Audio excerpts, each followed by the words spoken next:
साल 1914, तारीख 28 जून, एक 19 साल का लड़का एक ऑस्ट्रो हंगेरियन साम्राज्य के प्रिंस की गोली मारकर हत्या कर देता है।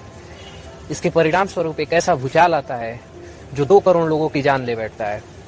इस भूचाल को आज प्रथम विश्व युद्ध कहा जाता है और ये 1914 से लेकर 1918 तक चला।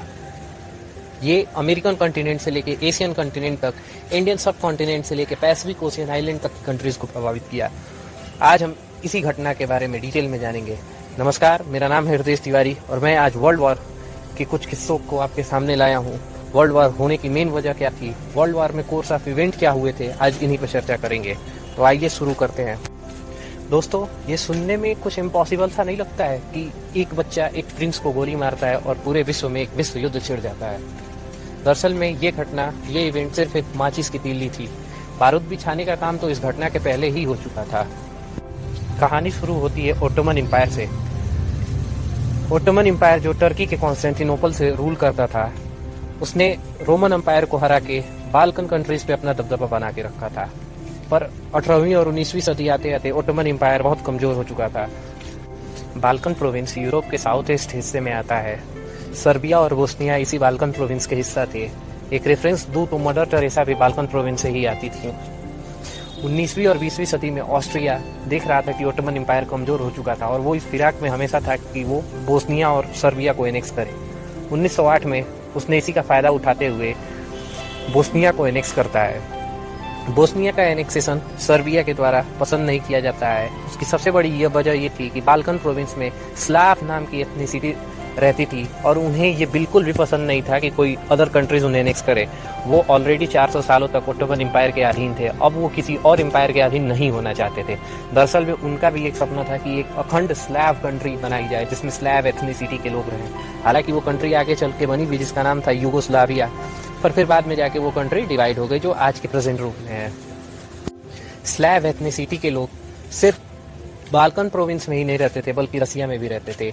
तो जब बोस्निया को ऑस्ट्रिया ने एनेक्स किया तो स्लैव एथनिसिटी के लोग जो रसिया में रहते थे उन्होंने रसियन गवर्नमेंट पे ये दबाव बनाया कि वो बोस्निया के कॉज को सपोर्ट करें, वो बोस्निया के इंडिपेंडेंस में सपोर्ट करें। इन रिस्पॉन्स टू दिस रसिया ने सर्बिया को सपोर्ट किया और सर्बिया ने फिर बोस्निया को सपोर्ट किया। फिर आता है 1914 28 जून। ऑस्ट्रिया के प्रिंस फर्डिनेंड बोस्निया में थे और इसी समय एक 19 साल का लड़का उनकी गोली मारकर हत्या करता है। ऑस्ट्रिया इसके रिस्पॉन्स में बोस्निया को नहीं बल्कि सर्बिया को धमकी देता है, क्योंकि उसे भी पता था कि ये कांड सर्बिया की मदद के बगैर नहीं हो सकता था। उसने बोस्निया को नहीं बल्कि सर्बिया को धमकी दिया, कुछ टर्म्स एंड कंडीशन रखे, पर सर्बिया ने इसे इग्नोर कर दिया। ठीक एक महीने बाद 28 जुलाई 1914 को ऑस्ट्रिया ने सर्बिया को भी एनेक्स किया। जब उसने सर्बिया को एनेक्स किया, उधर से रसियन गवर्नमेंट भी आ गई, रसियन पावर आ गई। रसिया ने ऑस्ट्रिया पे अटैक किया। रसिया चूंकि ऑस्ट्रिया पे अटैक किया, इसके वजह से जर्मनी वॉर में कूद गया। जब जर्मनी वॉर में कूदा तो फ्रांस भी वॉर में कूद गया और ऐसे एक सीरीज ऑफ इवेंट हुए जिसने एक चेन ऑफ रिएक्शन को स्टार्ट किया, जिसकी वजह से पूरे विश्व में वर्ल्ड वॉर स्टार्ट हो गया। अब ऑस्ट्रिया और जर्मनी एक तरफ थे जिन्हें सेंट्रल पावर कहा गया और फ्रांस और रसिया दूसरी तरफ थे जिन्हें अलाइड पावर कहा गया। जर्मनी एक तरफ फ्रांस को फेस कर रहा था, दूसरी तरफ रसिया को फेस कर रहा था। इसी बीच जर्मनी ने स्ट्रेटेजी बनाया कि हम क्विकली फ्रांस को एनेक्स करेंगे, उसके बाद रसिया को जवाब देंगे। जर्मनी ने अपनी सेना बेल्जियम होते हुए पेरिस पे अटैक किया अपनी सेना के थ्रू, पर बेल्जियम का ब्रिटेन के साथ एक अलायंस पैक्ट था जिसमें अगर बेल्जियम पे कोई फॉरेन कंट्री इन्वेट करती है तो ब्रिटेन उसकी मदद करने आएगा। बेल्जियम के इवेंट की वजह से ब्रिटेन भी उस युद्ध में कूद गया और अब ये 3 वर्सेस 2 की लड़ाई बन गई। यानी एक तरफ थे अलाइड पावर जिसमें फ्रांस, ब्रिटेन और रसिया थी और दूसरी तरफ थी सेंट्रल पावर जिसमें ऑस्ट्रो हंगेरियन एम्पायर था और जर्मन एम्पायर था।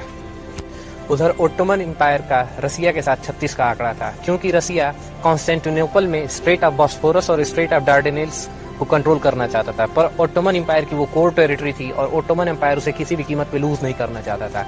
इसी वजह से ओटोमन एम्पायर भी अब वर्ल्ड वॉर में कूद गया, जर्मनी और ऑस्ट्रो हंगेरियन एम्पायर के साथ में। अब एक तरफ थे एलाइड पावर जिसमें फ्रांस, रसिया और ब्रिटेन थे और दूसरे तरफ थे सेंट्रल पावर जिसमें जर्मनी, ऑस्ट्रो हंगरी और ओटोमन एम्पायर। आगे चल के 1915 में इटली, बल्गारिया और ग्रीस जैसी कंट्रीज भी वर्ल्ड वॉर में कूद गई। बल्गारिया सेंट्रल पावर के साथ गया, वहीं इटली और ग्रीस एलाइड पावर के साथ गए। हालांकि इटली पहले ऑस्ट्रो हंगेरियन एम्पायर का एक अलाइड पार्टनर था, पर उस पैक्ट के हिसाब से उसके प्रोविजन कुछ इस प्रकार थे कि वो डिफेंसिव अग्रीमेंट था, यानी कि अगर कोई फॉरेन कंट्री एक दूसरे पे इन्वेट करती है फिर हम उसके रिस्पॉन्स में एक साथ आएंगे। उसमें ऑफेंसिव क्लॉज नहीं था। यहाँ पे ऑस्ट्रो हंगेरियन एम्पायर ने बोस्निया को एनेक्स किया था, सर्बिया को एनेक्स किया था, इसीलिए इटली के पास ये डिस्क्रिशन था कि वो उस ट्रीटी से बाहर आ सके। जर्मनी की स्ट्रेटेजी फ्रांस को क्विकली एनेक्स करके रसिया को काउंटर करने की बहुत ही अच्छी स्ट्रेटेजी थी। But the moment Germany entered in France, एक स्टेलमेट वाली सिचुएशन आ चुकी थी, क्योंकि उधर से ब्रिटेन भी अब फ्रांस के सपोर्ट में आ चुका था और वॉर एक स्टेलमेट वाली सिचुएशन में जा चुका था।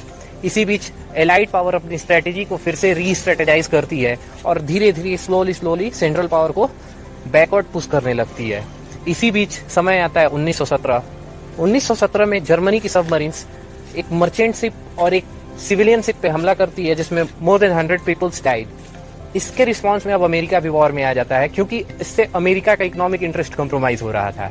उधर 1917 में रसिया में रशियन रिवॉल्यूशन हो चुका था और वहां बोल्शेविक पावर में आ चुके थे। पावर में आते ही उन्होंने वर्ल्ड वॉर से रसिया को विड्रॉ कर दिया और एक पीस ट्रीटी साइन कर ली जर्मनी के साथ। धीरे धीरे यूएस के एंट्री की वजह से एलाइड पावर और स्ट्रांग हुआ। यूएस की एंट्री अलाइड पावर की तरफ से ठीक उसी तरह से थी जैसे माही भाई की सीएसके में, शॉर्ट एंड इम्पैक्टफुल। 1917 में एंट्री करता है और 1918 तक वर्ल्ड वॉर को फिनिश करते रह देता है। अलाइड पावर की ये स्ट्रेंथ धीरे धीरे ओटोमन एम्पायर को पहले वीक करती है, फिर बल्गेरिया को वीक करती है, धीरे धीरे ऑस्ट्रो हंगेरियन एम्पायर को भी वीक करती है और इन्हें वॉर से दूर हटा देती है। अकेले जर्मनी इसमें बच के रह जाता है। अलाइड पावर पहले बल्गेरिया को हराते हैं, फिर ओटोमन एम्पायर को हराते हैं, फिर ऑस्ट्रो हंगेरियन एम्पायर को भी हराते हैं। सेंट्रल पावर की तरफ से सिर्फ एक स्ट्रॉन्ग प्लेयर के रूप में जर्मनी ही खड़ा रहता है। हालांकि कोई भी वॉर इतना सिंपल नहीं होता है, वॉर के साथ इन्फ्लेशन भी आती है। जर्मनी के साथ भी कुछ ऐसा ही होता है। जर्मनी के खुद के देश में सिविल वॉर जैसी सिचुएशन आ चुकी थी, उसकी खुद के लोग वॉर को रेसिस्ट कर रहे थे, वॉर से विड्रा करने की बात कर रहे थे। जर्मनी में इस समय पावर को संभाल रहे थे काइजर विलियम द्वितीय। अलाइड पावर द्वारा अपने सेंट्रल पावर के सभी साथियों को खोने के बाद एवं खुद के देश में सिविल वॉर लाइक सिचुएशन होने की वजह से 9 नवंबर 1918 को उन्हें सत्ता छोड़नी पड़ती है। 11 नवंबर 1918 को जर्मनी सरेंडर करता है और एक सीज फायर होता है। उसके बाद 1919-1920 में पेरिस पीस कॉन्फ्रेंस होती है। इसी के समय एक ट्रीटी ऑफ वर्साइलेस साइन होती है, जो कि वजह बनती है सेकेंड वर्ल्ड वॉर की भी। अगर हम फर्स्ट वर्ल्ड वॉर के प्रमुख वजहों पे अगर बात की जाए तो मुख्य रूप से 4 प्रमुख वजह थी जो रिस्पॉन्सिबल थी फर्स्ट वर्ल्ड वॉर के लिए। पहली थी मिलिट्री, दूसरी थी नेशनलिज्म, तीसरी थी इंपीरियलिज्म और चौथी थी अलायंस। यूरोप में नेशनलिज्म की बात की जाए तो 16th एंड 17th सेंचुरी में यूरोप में बहुत बड़े बड़े बदलाव आए। Europe technologically, educationally, socially progressive होता जा रहा था और इस प्रोग्रेस ने यूरोप में एक नेशनलिज्म की फीलिंग को प्रमोट किया। हालांकि यूरोप का नेशनलिज्म प्योरली एथनिसिटी के आधार पर था। एक रेशियल सुपीरियोरिटी की भावना पे आधारित ये नेशनलिज्म फर्दर इंपीरियलिज्म को बढ़ावा देता है। इकोनॉमिक प्रोग्रेस तो यूरोप में हो ही रही थी। इस इकोनॉमिक प्रोग्रेस ने फर्दर यूरोपियन कंट्रीज में एक कंपटीशन पैदा कर दी कोलोनाइजेशन की। इस कोलोनाइजेशन ने इंपीरियलिज्म को बढ़ावा दिया। इंपीरियलिज्म की वजह से अलग अलग कंटिनेंट में फ्रांस, ब्रिटेन, जर्मनी जैसी कंट्रीज अपनी कॉलोनीज बनाने लगी। एक टाइम ऐसा आया जब इनके इंटरेस्ट एक दूसरे के अगेंस्ट होने लगे। इंपीरियलिज्म और कॉलोनाइजेशन की होड़ में इनके इंटरेस्ट एक दूसरे के खिलाफ होने लगे। जब इंटरेस्ट खिलाफ होने लगे, उन इंटरेस्ट को सेफगार्ड करने के लिए फिर इन कंट्रीज के बीच में एक आर्म रेस शुरू हो गई। मिलिट्री पे स्पेंडिंग बढ़ा दी गई। आधुनिक हथियार बनाने जाने लगे यूरोप में। हथियारों की रेस के साथ साथ अलायंसेस बनाने लगे। कंट्रीज एक दूसरे के साथ कोऑपरेट करने लगी। जिनके साथ उनके इंटरेस्ट अलाइन होते थे उनके साथ अलायंसेस पैक्ट साइन हो रहे थे। जैसे कि 1880 के दशक में ऑस्ट्रिया ने जर्मनी और इटली के साथ किया। ठीक 1894 के समय में फ्रांस ने रसिया के साथ किया। 1904 में ब्रिटेन, फ्रांस और रसिया तीनों मिलकर एक साथ आई। ये अलायंसेस बनाने का सिर्फ एक ही उद्देश्य होता था, अपने सामने वाली पावर जिसके इंटरेस्ट खुद के इंटरेस्ट से अलाइन नहीं हो रहे उसको काउंटर करना है। ये सारी ताकतें डायनामाइट बिछाने का काम की और अंत में फर्डिनेंड की हत्या महज एक माचिस की तिल्ली थी जिसने इस डायनामाइट के पहाड़ को एक्सप्लोड कर दिया और पूरे विश्व में एक वर्ल्ड वॉर 1 हुआ।